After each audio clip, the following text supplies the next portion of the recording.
Hello, everyone. It's Sheri at the Fledge, and welcome to another episode of Every Damn Day. You're going to see a bunch of people walking around behind me maybe today. We've got a volunteer day going on, so please don't get distracted by them. And if you want to come hang out and just have some fun today, come hang out with us at the Fledge.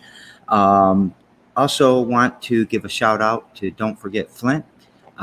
Flint's coming back. Some of the problems are getting solved, but not enough of the problems are getting solved. And I always find, I feel like Flint is one of our sibling sisters, sibling cities that we has a lot in common with Lansing. So I have a love for Flint for some reason. Also want to give a shout out to 517living.com. If you want to see who is coming on the show, please look there. And also want to mention the Village Lansing because they're doing very good work right now, especially in the gun violence space. And my guest today, she is with them. If you want to say it that way, she'll explain more in a little bit. But I also want to lean into something. It's going to be a tough conversation for her and I. We both have suffered a similar loss, and there's going to be some tears. But the real thing we're going to do is raise some hell. So Sheri Pruitt is here with us today. How you doing, Sheri? I'm good. How are you? I am good. What you been up to? Oh my goodness. Trying to get things prepared. I started Angelos Gift Foundation years ago, had a lot of ideas floating around. Now everything is coming to fruition. Unfortunately, I couldn't move fast enough. Yeah. So I partnered with the Village Lansing to get everything up and running. Yeah. Well, let's hold that part for a little bit further on. I've just been doing everything. Yeah. Well, what you been doing today? Driving around, drinking coffee or something? I did drink some coffee. I had a couple appointments. I did some shopping, trying to coupon, Oh, nice. It brings people joy. So I figured I could stay out of the rain. Yeah. Yeah, there's way too much rain right now. There is. And I know we need it, but it still puts a damper on people's mental state. Yeah. So let's jump into you. Where were you born and raised, and where'd you go to school and stuff? I was born and raised here in Lansing. At Lansing General Hospital is where I was born. I went to Rio Elementary, Gardner Middle School, Everett High School. I lived behind Metro Bowl my entire life. Oh, shit. Yeah, nice little neighborhood. Back when, the neighbors could get you in trouble and then you go home and get in trouble too. We had a nice close-knit community. Get a spanking at the neighbor's house, come home and get a spanking, that doesn't happen anymore. When did you graduate from Everett?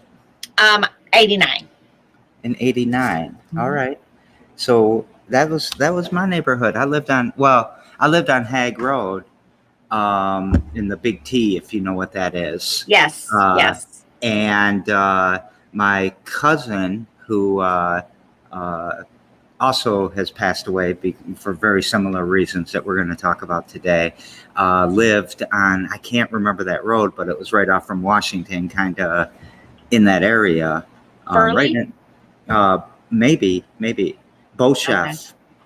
Okay. His last name was Beauchef. But anyways, we'll spend. But I called it when I said Gardner earlier. I didn't. Yes, know that yes. for sure, so loved it. Good times, good people. I come from an era where you could, when the streetlights came on, you were in the house, but you were outside playing ball. You were riding your bikes. You were climbing trees. Parents didn't see us unless they were feeding us. That's it. Yeah, we played football at Atwood every single day. Mm-hmm. Oh, football, baseball, or basketball. Yeah, whatever. So, yeah. It was a great area to grow up in. Great really people. Was. Yeah. Really that whole area. The things they don't have anymore. I've often thought about a Fledge in Metro Bowl. Oh, man, that awesome. Space would be amazing. Yeah. I always think about the good times I had there, or where Mark's Ark used to be. Oh, fuck yeah. I was at then 7-Eleven, so I'd get me a bagel with cream cheese and turkey, and then go to Mark's Ark, and Yeah. and then Yes. I think my dad would go in the Huddle. Is that the bar that was there? I don't remember. I know Right. that was probably before it was Steve's. Yeah, it was. Yeah. So, and Nate's grocery store on the corner. I saw that's closing. Yes. Yes. That's sad. It is. It is. There's a lot of spaces over there that need refreshing. Yeah, that whole place where Mark's Ark was at, that whole strip right there could use some help, couldn't it? Yeah. My son Drayvon actually had opened a store in there, and a studio, and put a lot of money into renovations, and the owner didn't keep up with his end of the bargain. So Yeah. they don't want to revitalize. They just want to collect the money. Yep. Greedy bastards. Yes. They don't have the South Side mentality that, and that's why we need to to start building equity in Black, brown, and poor communities, so that we can take ownership, and to start, once you own something and you're using it, that's a lot different than just trying to collect money from someone that's doing the real work. So absolutely. That work's important. Definitely. What'd you do after Everett? Oh my goodness. A lot of things that landed me a lot of places I didn't want to be. No. I had 4 children, biologically 3, but I have a stepson that passed away in September. So I have 4 children and raised them, and now they're adults and heading on to grandparenting. I currently run a daycare and do some other network marketing things, and the foundation. So I did a lot of unmentionables over the years. I went to college, barely, but I just I've done a lot of, and I'm not ashamed of it. Don't get me wrong. I've danced in the clubs and sold drugs and did all kind of good stuff, all kind of fun stuff. I did both those things too. Absolutely. I'm a recovering alcoholic. I've been sober almost 9 years. So I did a lot of drinking, a lot of blacking out, all that fun stuff. Yeah, I definitely struggle with my different use of alcohol, my relationship with alcohol. So we should talk about that some other time too. For sure. I'm scared I go down a bad route. And it's hard. It's really hard. When people say one day at a time, they mean that shit. Yeah. It's some of us, it's minute to minute to minute. Yeah. And alcohol's sneaky as shit. And it's so accessible. Yeah. You know, but I feel like, it's any addiction is the same. Yeah. Mine is just better because I could buy it in a store. Yeah. What do you want to, let's start with Angelos Gift Foundation. Okay. Will you tell us the story of how this started? Absolutely. In August of 2014, my son Richard came home from a performance at Secrets nightclub, and there had been an altercation at the club, and the people that he was into it with made some phone calls, and someone showed up at my house and shot my son through the window. Obviously, they didn't come in the house. He was at home getting ready for bed. All of his siblings were there and their significant others, my grandchildren. There was 9 of us in the house. And I looked out my window. I thought Richard had went outside, and I looked out my window and seen the shooter. And he fired 1 shot, and it was a fatal shot. And I ran downstairs. I didn't even know my son had been shot. Ran downstairs and ran outside chasing him as I was dialing 911. Got the 911 operator on the phone, and she was just amazing. She kept me so calm as I was trying to recall what they had on, from head to toe. My daughter came running outside and told me Richard had been shot. We then took him to the hospital, and 5 days later, we took him off life support and donated his organs. And we've been fighting ever since for justice. In that process, I didn't know how to plan a funeral. Richard's life support had just lapsed. I had quit my job in January to stay home with him and get him on track to graduate. He would have been going into a senior year, but he was behind in some credits. So I said, you know what, in January, I just have to be home with him. So that's when I started the daycare. My granddaughters were just a few months old, and I didn't want them to go to a conventional daycare. So I said, grandma's house, I'll be home, getting him on track to graduate. He was all set to go to the 12th grade and graduate, but not working in corporate America, my life insurance lapsed, things you don't think you need. So we did a benefit, Capital Area Coalition, the motorcycle community came together and did a benefit to help me raise money to bury him. Texas Roadhouse, where he worked for just a couple of months, donated $4,500 toward his funeral. So when you go to Texas Roadhouse for those rolls, know that there's something bigger behind that. Go ahead. Well, I'm going to go to Texas Roadhouse almost immediately. Absolutely. They were just phenomenal. They stepped in. I had no idea. I set up with the funeral home. As I was in the hospital with him, I was able to think of different things. I got to call the funeral homes. I got to figure out things of that nature. So I was okay with the funeral home. I came home from planning the funeral and my gas was off, which was my hot water heater, and not thinking things that you don't think of when you're going through the grief process. And the day of his funeral, my engine seized up in my car. So Angelos, I got together Angelos Gift Foundation to pick up where the other resources leave off. There's crime victims compensation here in Lansing, but it doesn't really, there's so many stipulations to get the funding that a lot of people don't want to jump through all of those hoops, or mentally they cannot jump through all of those hoops. I'm grieving the loss of my son. I'm wondering, the murderer is still out here. All of the people involved are still out here. I'm not thinking about, sending in this paperwork and sending in that paperwork. So a lot of this money falls through the cracks. My goal today with Angelos Gift Foundation is to get these resources to the families, to let them know what they need. If you're going to be in the hospital with your child for a week, are you eating? Are you hydrated? Let me bring you some snacks. Let me give you coupons for the cafeteria.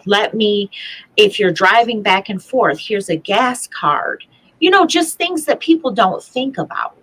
I have mourning wreaths to put on your door. So it's an old-fashioned thing, but it lets people know that your family is in mourning. So kind of tread lightly. Don't come in here, on your high horse because I've lost somebody, be it a child or a significant other. And so tread lightly. The wreath is on the door for forewarning. And we have grief bags that we put together with, comfort items, a blanket, a cross, rocks, a bag of rocks to throw. That's my favorite one. A bag of rocks. If you, go out somewhere, throw the rocks, scream, whatever, a journal, just little things like that. And I know the things that I needed when I lost Richard. And then just in 2020, I lost my oldest son. He was hit by a car on the highway. So as the mother of two murdered sons, Mike, right? Michael Pruitt, yes. Yeah. Mm-hmm. And, as I I feel like my oldest son was murdered. He was hit like an animal. Really? And yeah, and they're, everybody is off scot-free. And then they wonder why people are committing crimes or people are, driving recklessly. There's no accountability. Yeah. It's just another young, a young black or brown kid off the street. No more worries. It, you and I were talking about Rotary Park earlier today, the two young men who were murdered there, and the two young kids, the young girl and the young man who were both shot and had to go to the hospital. Michael Lynn said it, you said it, and I'll say it too. We know a lot about what happened, and the police don't really seem to move on that, right? No, they don't. And I feel like, I feel insulted sometimes when I try to tell them, here's what we know and here's what we think should be done. Or even, it's just so frustrating to deal with the police. And, the way you and I look, we're supposed to have some sort of privilege, right? Right. But, when you're dealing, my daughter was a heroin addict. Yeah, she wasn't, the ideal citizen that everybody wants here, but she was still my daughter. She was still the mother of my grandchildren. She had a husband. She had my other kids, brothers and sisters. She's a human being that somehow society, me, whatever, I take a lot of responsibility for stuff because nobody else is gonna, so I have to. But it's like, oh, great, another one's gone, one less we have to deal with. And I just feel like, the city does this to us constantly, right? Always bringing in someone they think is better than us to replace us. And that happens with contracts and grants and, racial equity committees and all Absolutely. of this. And they're never solving our problems with our people. Mm-hmm. What are your thoughts on that? What are you doing in that space? It's hard. It's hard for me because, like we talked about before, I'm initially when I met with the detective in Richard's case, obviously before I got to him at the police department, my rap sheet had been ran. And I told him, I said, before we talk about my son's death, my son's shooting, because it was the day after he was shot, I want to let you know that 15 years ago, you'd have been looking for me, looking for them. So you have to, regardless of if you have a violent past or if you have violent tendencies or if you're quiet as a church mouse, we all have rage within us. And I'm to the point now where mine is boiling over. To see the children from Rotary Park, and I say children because they're children. They're somebody's child. But just like the children that were killed were somebody's child, the murderers are somebody's children. And you think, well, why didn't the parents do this or why didn't the parents do that? I didn't always listen to my parents. In hindsight, certain things I should have listened to. But when you get to the point where they don't listen to the youth, they don't listen to the parents, they don't listen to us because we don't have a badge and a gun, because I am a felon and not a police officer, because I'm, my sons had gang affiliations, or because I've done the things that I've done. They don't watch you evolve. You can't be a better person. You're always going to be who you were before. And we get to the point where I'm frustrated. I'm ready to this is what I need you to do before I hire a lawyer and sue all of you. Yeah. And that's not going to get my son back, but it might save somebody else's son. Right. Or daughter. So what can, there's the police, and we'll just set them to the side for a second. What can we in the community do you think, to start cutting down on gun violence? I like Michael Lynn's hashtag ceasefire Lansing. Absolutely. I think that's a good start. I mean, not the hashtag itself, but the action that we could take. But, you talk about the kids not always listening to their parents. I was a straight A student, honor roll, all-American athlete, and I was shoplifting out at the mall and flipping that for money to do all kinds of other things, and that was the first time a cop pulled a gun on me when I was 14 years old. Eaton County, I got a lot of words for them. Oh yeah. But you can't. I think I was raised really well. I was too. 2-parent household, nice neighborhood, nice vehicles, never wanted for anything. I think we need to stand in the gap. Yeah. Right now, there's so many single parents, male moms and dads, grandparents raising children, grandparents raising grandchildren for whatever reason. We need to stand in the gap. When something happens to these kids, I'm immediately on Facebook sending out messages. Are you okay? I'm always here when you need me. And I mean always. My phone is on 24 hours a day, 7 days a week. Come to my house. I don't like pop-ups at my house, but if you're in my area and you need me, you come knock on my window, ring my doorbell. I don't care. You find me by any means necessary. And that's what we need. We need more of that. We don't need to shut our door and say, that's not our problem. That's not my son. But that's someone else's son. And if the mom or the dad can't reach that child because they're not hearing that child, I know the things that my kids have done. My son Drayvon, he, good student, played sports. He got pulled over by the police on a few different occasions. And because of the color of his skin and the length of his hair, he was automatically profiled. Mm-hmm.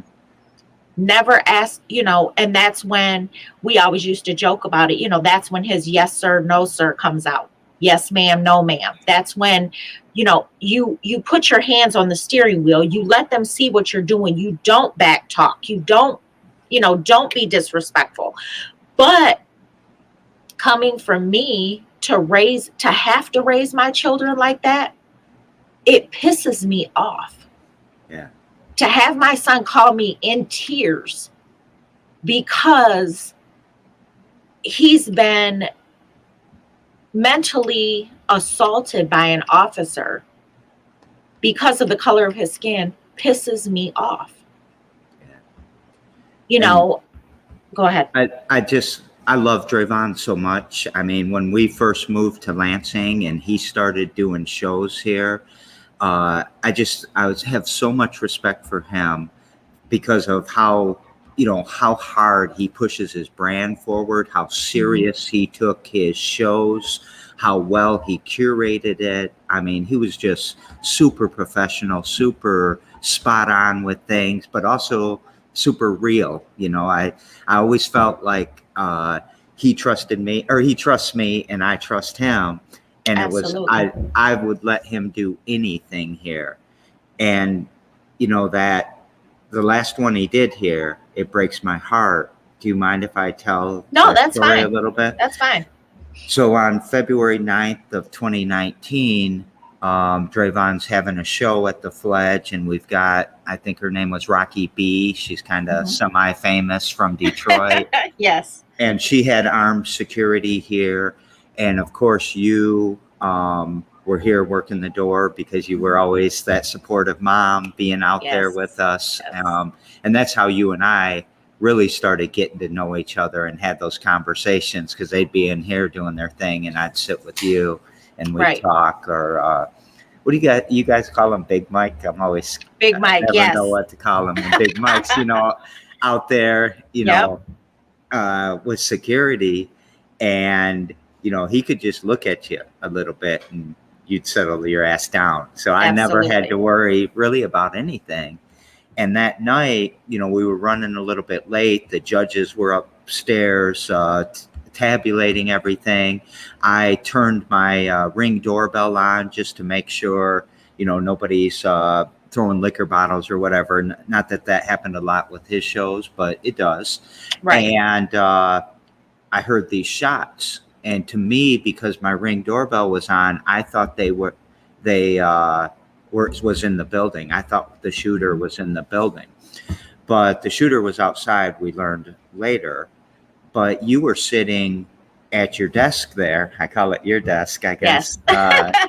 And within the bullets hit the wall, 2 bullets hit the walls, not 8 feet, 8 feet different. And they come right through those glass doors there, right where you were at. Mm-hmm. And I just, knowing what you had been through, and then hearing those shots, and I called 911 immediately. Rocky Beach security was very professional and Absolutely. swept the building and made Mhm. sure we were all safe.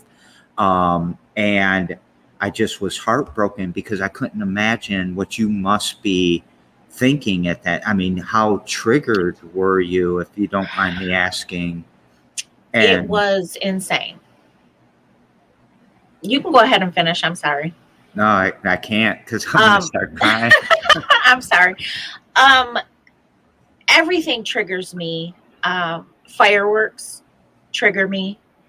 The gunshots, when they rang out, my biggest thing is always to secure my kids. I need to know where my kids are at right now, but not just the kids that I gave birth to. Rocky is the sister of one of my bonus kids. So she's my child. And so I remember I grabbed the money box. I wasn't even concerned about where the bullets were at, any of that. I knew that my daughter, Big Mike, and all of the security for my side had just left.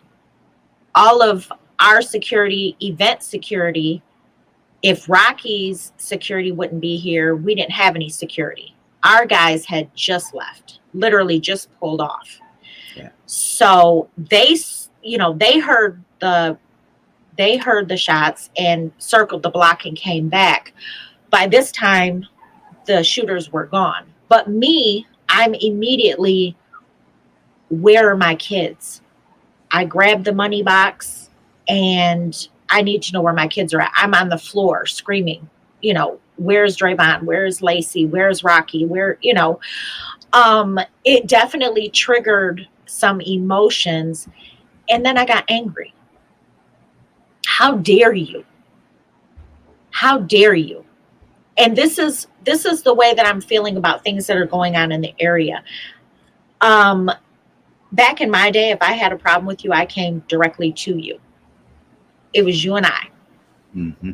I'm not going to, shoot at your mom's house. I'm not going to shoot at your grandma's house. I'm not going to shoot into a park full of people. I'm coming directly to you. So that's where my issue was. And I don't know, you and I will talk later about what happened as far as LPD after the fact. But that night, they were more concerned with what we were doing. Yeah. Why we were here. Can I tell part of that to reinforce that? Absolutely. On 911, Rocky Beach security locked me and her up in my office and put a guard outside there as they swept the building. I was going to jump down from the balcony because they wouldn't let me out. And I was exactly like you. I got to get to We got to go protect people. Absolutely. Drayvon actually had saved at least 2 people's lives because he rushed them out of the foyer to get in here so we could announce the winners and get home. Mhm. But when I called the police, they showed up 17 minutes later. Willow was already packed up and gone. Our DJ was already Right. packed up and gone. There were I only remember 2 because we people. had his phone. Yeah, there was Yeah. only 2 people out there. They were waiting for a lift, and when the police came, about 8 of them came. We said, "What the fuck? Why? Where have you been?" And they said, "Well, we were scared to approach. We were waiting for backup." And there were 130 people in the Fledge that night, and that was the last time I've ever called the police in my life. That's when I gave up and lost all faith in them. Yeah. I knew we had never had this conversation, but what are you trained for? What do we as taxpayers pay you for? Right. We pay you. I pay taxes. On my nonprofit, on my profit, I pay taxes on all of it. So what are you scared of? Yeah. Maybe it's time to regroup. Maybe it's time to have some different training. And I'm not saying, buy the tactical bus for, $250,000 or, armor from head to toe. That's not going to save us. Well, if we take that as an example there, so these young men pull up in a white van across the street in that little curve there. There's a little gold SUV sitting out front that they think is for the kid down the street. They shoot that car 4 times, and as they pull away, that arm goes up and 2 bullets go through our front doors. They weren't shooting at our show or they were shooting. It was a neighborhood. It was an east side, north side thing. Mm-hmm. And there was a young rapper in the car waiting for someone to come out who got shot in the shoulder. He drove home and tried to fix it himself because he didn't want to have to deal with the police at the hospital. And his sister's a state cop and his dad's a cop. But he's a great student and a great person. But even he didn't want to go to the hospital because of all the bullshit that would have come with that. And then later, just 3 days later, the kid from down the street came in and told me everything that happened, told me who the shooter was, and told me where he was hiding. I gave all of that to the state police. They haven't talked to me since. Nothing ever. And that's where even more faith was lost. Oh, absolutely. So what they have that tactical gear, they're coming up on us with that. That's what they would have done if they had that. Oh, yeah. And not to protect us, but they're scared. What they protect and to serve your heroes? Be a hero then. Yes. That's what my thoughts were on that. That pissed me off. And absolutely. For you guys to have to go through that, for these kids, I asked I don't want to say it. I'll say his name. His name was CJ. And I got a message to CJ, please come see us. I don't even care. I don't even care about the cops anymore. Just come see us and let's talk about resolving this with the kid in the neighborhood. Mm-hmm. Let's talk about how we can engage with you. Let's talk about, let me show you the videos of the young lady sitting on the anvil 19 seconds before that bullet went through her path. Right. Let's talk about what you could have done. And you tell us what I can do, because the only thing I can do is stuff I can do. Absolutely. Absolutely. What I'm allowed to do from, not being your parent or not being your mentor or not being your grandmother or not being your aunt or friend. A lot of these kids don't realize that it's all about who you surround yourself with. Mm-hmm. And it's hard because sometimes it's family, and you want to be with your cousin because that's your only cousin or that's your first cousin and you want to hang out with them. But they're not doing the things that you need to do to keep yourself safe. And we need to have these conversations with the kids, be it our own kids or somebody else's kids. You don't have to be in the midst of that, period. One of the kids that got shot at Rotary Park, he had just left my picnic. I had, a picnic for Slick Day, which I do every year to raise funds for Angelos Gift Foundation.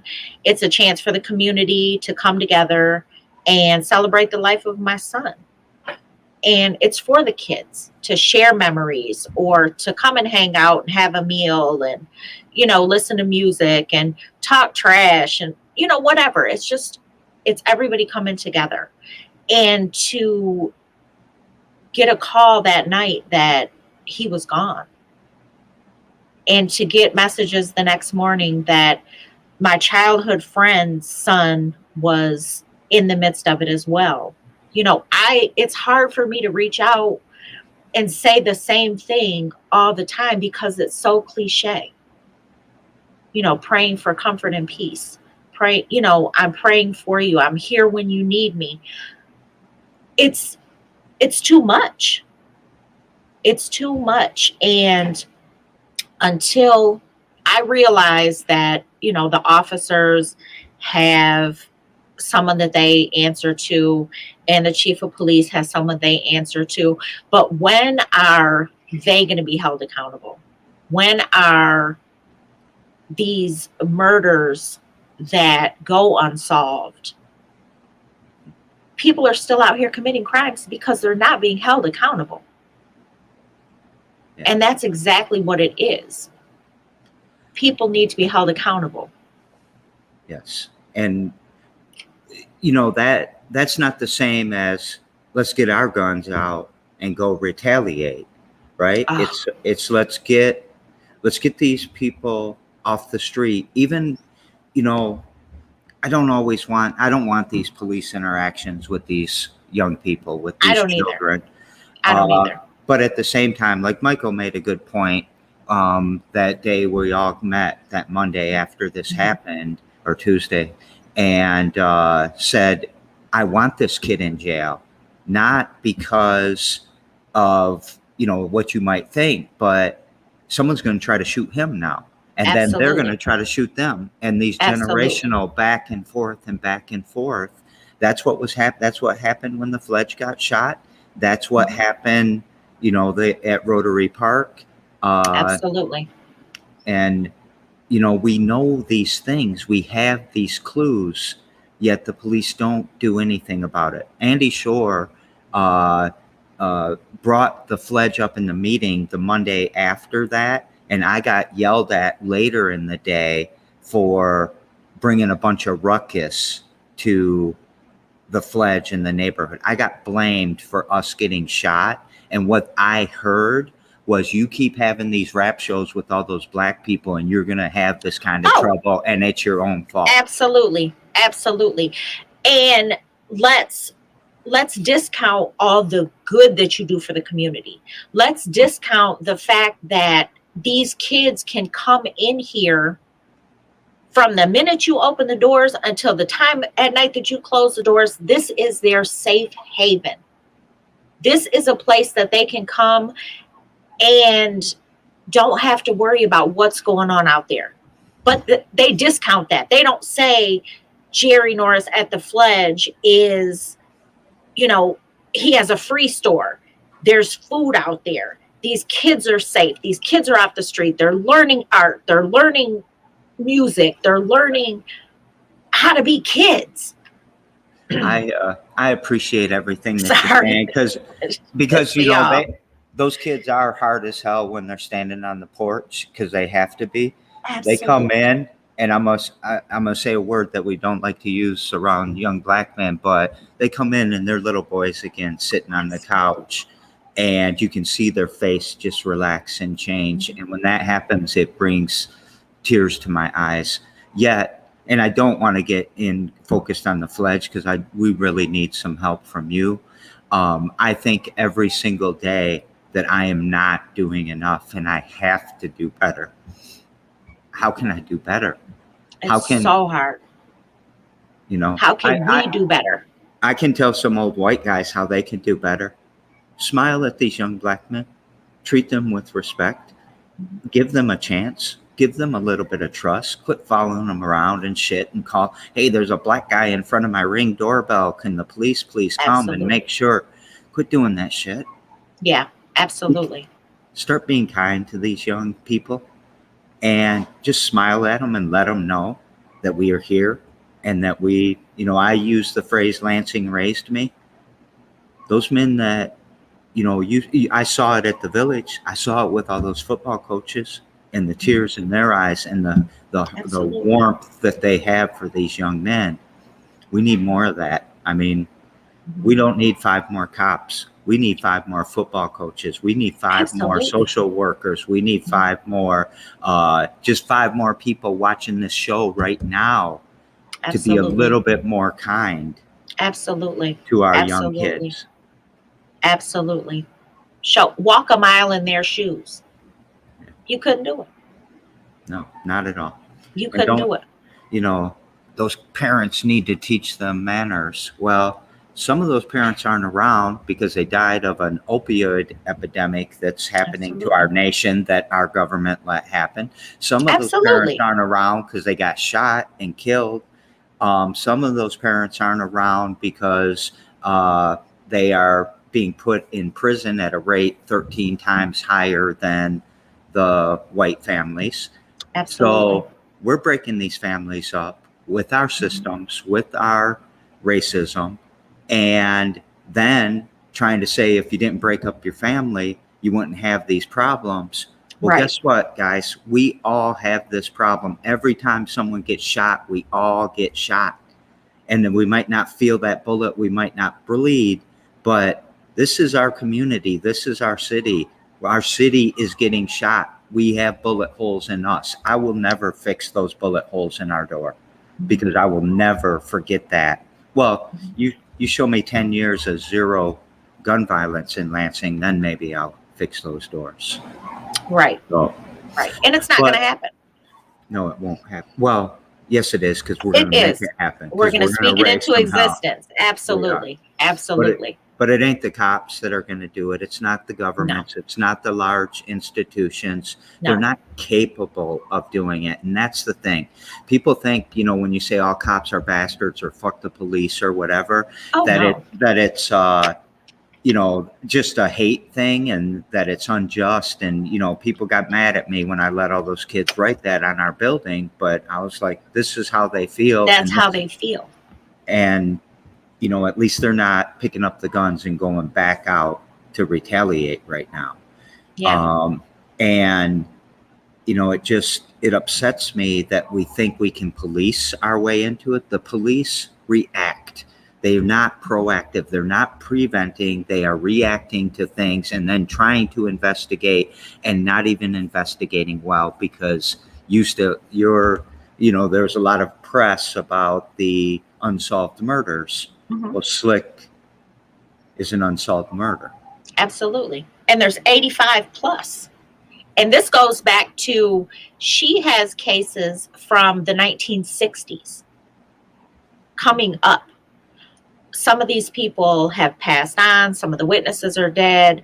But she doesn't have enough time to go through all the files. And you know, they just basically threw her to the wolves when they said, here's, you know, 85 files and let's get it together. And I know that she's trying her hardest. And it's hard for me because I have 2 siblings that retired from law enforcement. So I'm not, you know, I won't say I love the police because that's an overstatement, but I have a lot of respect for the ones who do their job accordingly, who do their job appropriately, who reach out to the families, who say, you know, I have a friend whose niece passed away, whose sister can't even get a response from the detectives. All you need to do is say, hey, I'm working on it. You know, every time I text the detective or message the detective an email, I say, hey, I'm just checking in. If there's anything new, I know you will bring it to light, but I just want you to know that I appreciate you and I'm just checking in. But there's other parents out here that don't have that mentality. When my son was shot, his job here was done.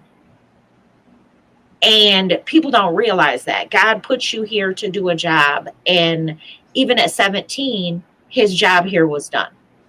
He came to do what he had to do, and he was called home. Same with my son, Michael. His job here was done. Of course, as parents and siblings and friends, that time here wasn't enough. But me as a parent, as their mom, I'm okay with that. I'm waiting to see my sons again. But not everybody has that mentality. Some parents can't get off the couch. Some parents can't go to work. Some parents can't function. And that's where I want to be. Some people turn to whiskey. Absolutely. Absolutely. I thank God that I was into my sobriety enough when Richard was killed that I didn't go back to it, that I didn't relapse. And that was everybody's concern. And I could have, in a heartbeat, one drink, and I'd have been, I wouldn't be the Sheri you see today. Trust me. Yeah. When, so I want to ask you, when you do the work, because you were there for the families, right? I saw it. I saw you speak. I saw the love and the hugs. And there were way too many mothers at that event speaking. And There was the mothers that had lost their children. And what I do when I give out Narcan, when I administer Narcan, my daughter's right there with me. Absolutely. Her death, her being taken away, like you were saying, her job being done, she made a machine, a warrior. I am going into full mode battle. And every time I do that work, she's here with me. Is that how you feel too? Absolutely. Absolutely. This is going to sound funny, but when Richard was in the hospital, only my family and a few close friends know this. Richard was reincarnated as a fly. He was, he would pick the most aggravating thing to aggravate me with. When I walked into his hospital room after they removed the bullet from his eye, there was a gold fly on his forehead, golden. And I said, Mommy is here. And it flew away, and I never seen it again. Number one, I've never seen a fly in the hospital. Number two, they aggravate and they fly around. Never seen this fly again. So as I'm sitting here talking to you, a fly just flew past me. I know you're with me, son. I know you're here. Now I got to go take down those flies. I'm so sorry. No, please don't. Please don't. It's usually just a single one, not in abundance. Okay. But he is definitely with me all the time, and I draw strength from him. And it's just anytime something like this happens, like I said at the press conference, your daughter is my son. Period. It doesn't matter. We are bonded for life through this loss. And people don't understand that. It's this shitty club that we've been put into that will never leave until we're reunited with our children again. It's this shitty club that nobody wants to belong to. But we're here. And in memory of our children, we have to do everything that we can to prevent it from being somebody else's child. Yeah. And I hear a lot of, where do they get the guns from? Where, it's readily available. I'll go help you five guns right now. A few weeks ago on my ring, I received a notification from my neighborhood, which they drive me nuts. But I received a notification from the neighborhood. There was 4 young gentlemen casing this house, eventually broke in and stole an AR-15. Why was your AR-15 within reach of 4 teenagers? I mean, I understand it's in your home. It's your property, but this is where this shit comes from. You leave it in your car. You don't lock your car. Yeah. These kids, they're in fear for their life. They're going to get it from their older brother. They're going to get it off the street. You can probably go to any street corner in Lansing and get anything you want if you know the right people. I turned my Bitcoin ATM off so that the kids would have to talk to me if they wanted to buy Bitcoin. And because I found out that they were buying Bitcoin because they could use the Bitcoin to buy guns and Percocet. Isn't that crazy? I won't sell Bitcoin to these kids anymore. But they go to the liquor stores now that have the Bitcoin ATMs. And it's, I want to put something up here that Siobhan Thompson said, every day is a struggle for kids. Racism is real and very unfortunate. And 100% agree with that. And when people start blaming the parents and stuff, I just want to go back to this. Take ownership for this. Every single person in our city, we have a responsibility to fix this. We are causing it at some levels with the, if you're being racist or you're not showing up for your, you go volunteer at a school, go volunteer at the village, come volunteer at the Fledge, come start engaging with these young people, because you'll see what we mean. It is a struggle for these kids every damn day. And I'm sorry, I didn't actually mean to say the name of the show. It is though. But it is the thing of the show.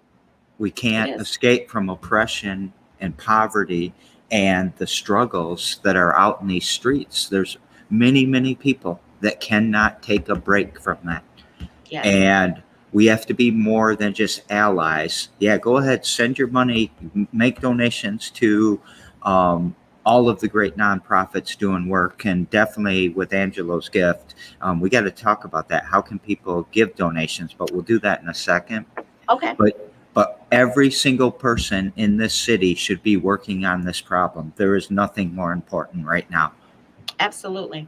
Absolutely. And it falls into these kids just need somebody, especially with the state of our world right now. I did online schooling with my grandchildren for this last school year.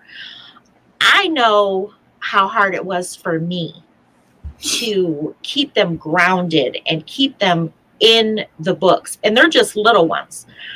So I can't imagine what these teenagers are going through that are sitting in front of a computer. Not everyone learns like that. Not everyone.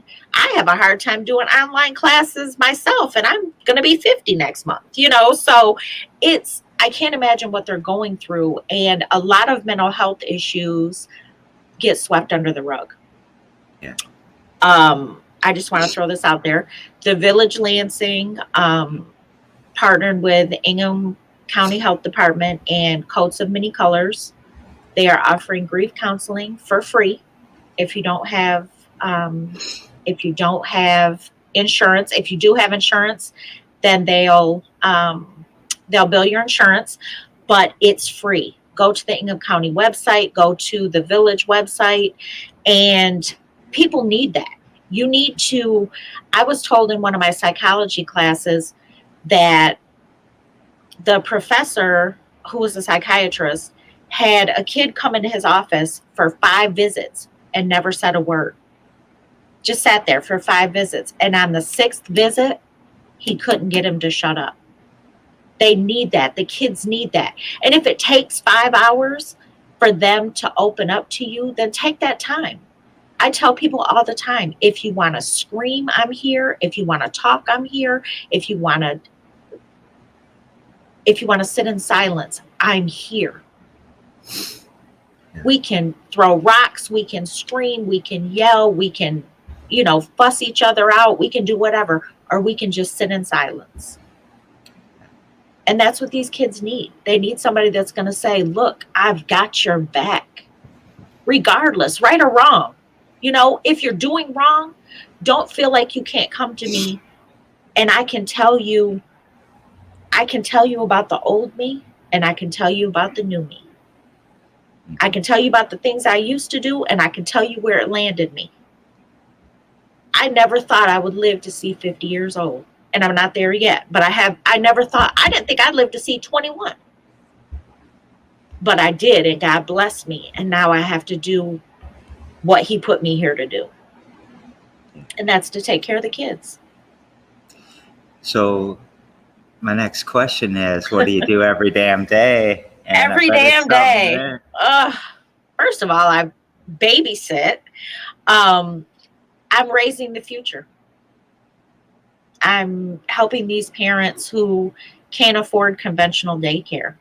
I'm helping these parents who don't want to send their child to a regular daycare. I'm a network marketer. I am trying to build the foundation. I do a lot every damn day. I think you're a superhero. I think you're amazing.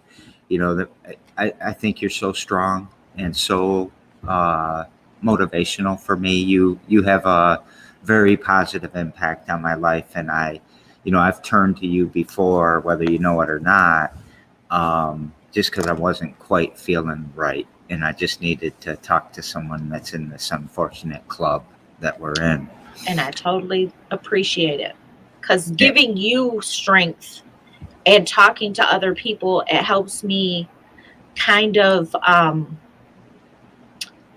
don't want to say regroup, but it helps me know what I'm here for.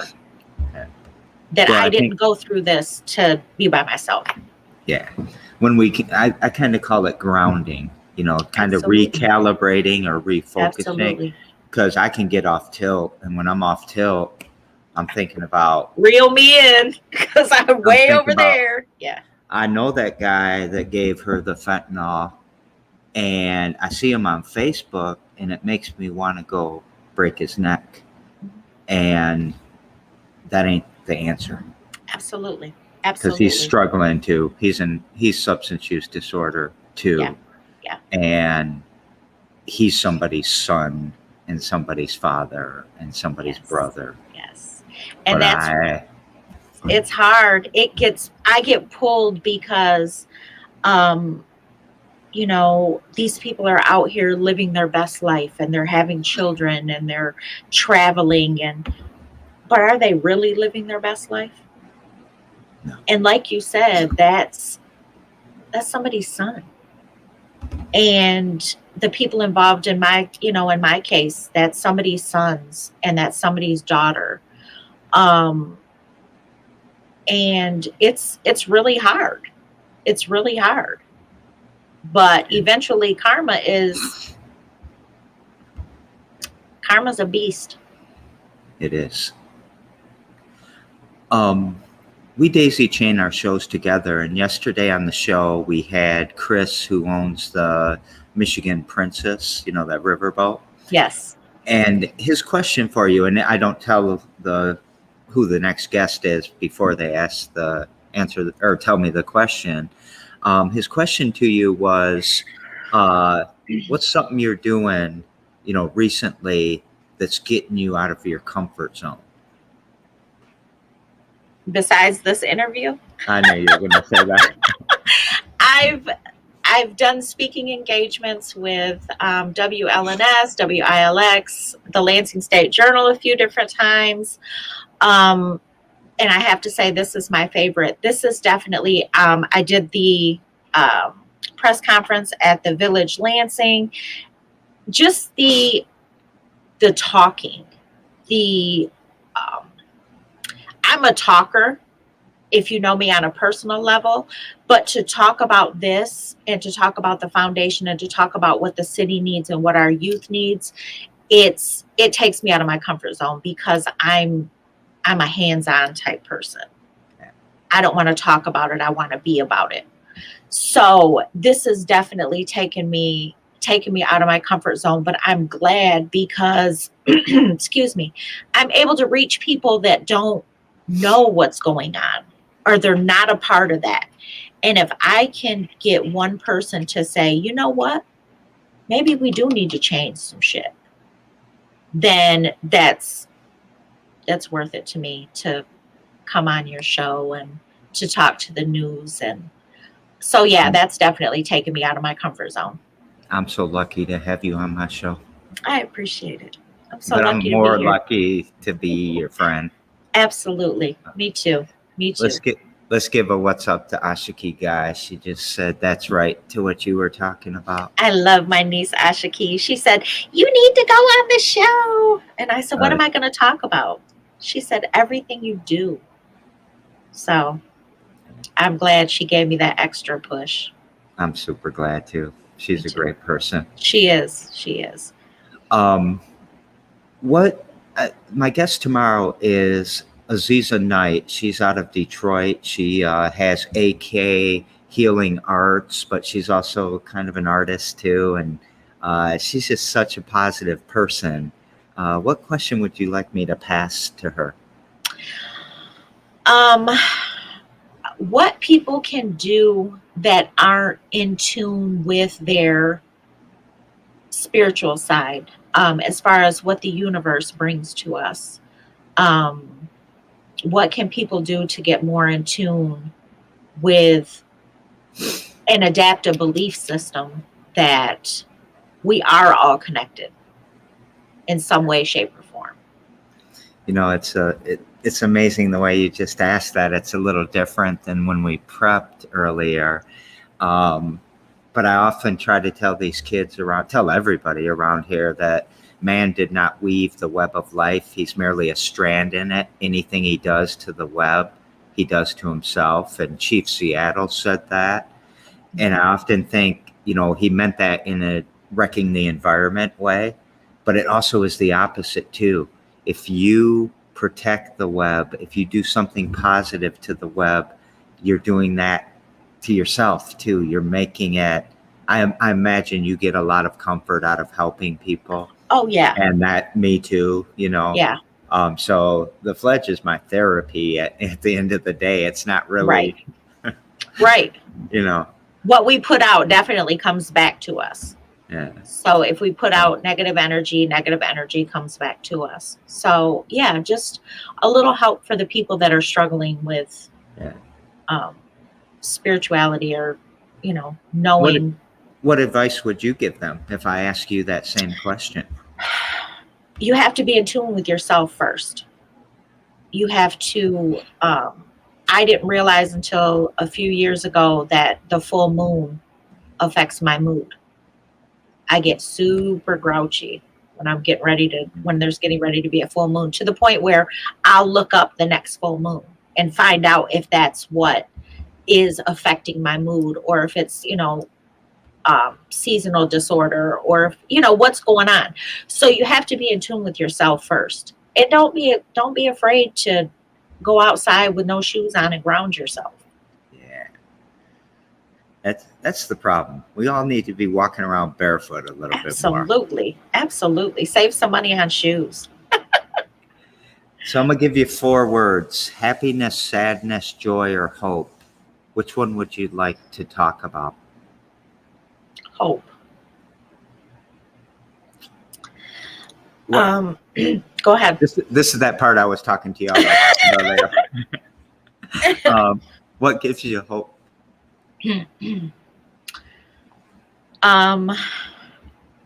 That what I'm doing will, number one, put me in a position to see my sons again. Number 2, it will be, I hope that I make my children and my grandchildren proud and create a legacy for them. in my son's name. So I hope that I can help somebody. And even if it's only one person, I want somebody to say, you know what, if it wasn't for Sheri, I would not be where I'm at. If it wasn't for Sheri, I would not be where I'm at. Have you ever been completely without hope? No. Me neither. No. I think that surprises people. Absolutely. I don't even know if Absolutely. it's possible, but some people have told me that it is, but I don't see how it's possible. Because I if there think- was no more hope, I don't know I would move. Right. I don't know where I would go. But that's got to be a dark place. You give me hope, Sheri. And you do me. Do I? Let's- Did I say that right? I don't care. I knew what you meant. As do you. So, how can we get some people to donate to you? How can people donate? Their website? You can go on to the Village Lansing. They're on Facebook. I should have brought all of that information. I apologize. Well, how about that? You and I'll sit down and we're going to share. I'll share this show today Okay. and put that part into this. Okay. Okay. I So know the Village Lansing has a Cash App and probably different electronic, but I know I'm under the Village Lansing umbrella. Oh, okay. So they're serving as your fiduciary? They are. Awesome. Thank They you. are. Thank you, Michael and Erica. They're amazing. Yeah. I love you so much, Sheri. I love you too. And I'm really lucky to know you. And thank you for coming and telling this story. Thank you for giving suggestions. And thank you for just playing around a little bit on the show. No problem. And I'm on Facebook. So if anybody needs me, if anybody has any issues, feel free to reach out. Feel free to reach out. I'm here. I'm here. So that's kind of a wrap on the show, everyone. Every damn day, we'll have Aziza tomorrow. And you were show 288. Yay. So we've got about, 77 left or something like that before we stop. And sign up if you want to get on the show. Anyone out there listening that hasn't been on the show. And take us out with something, Sheri.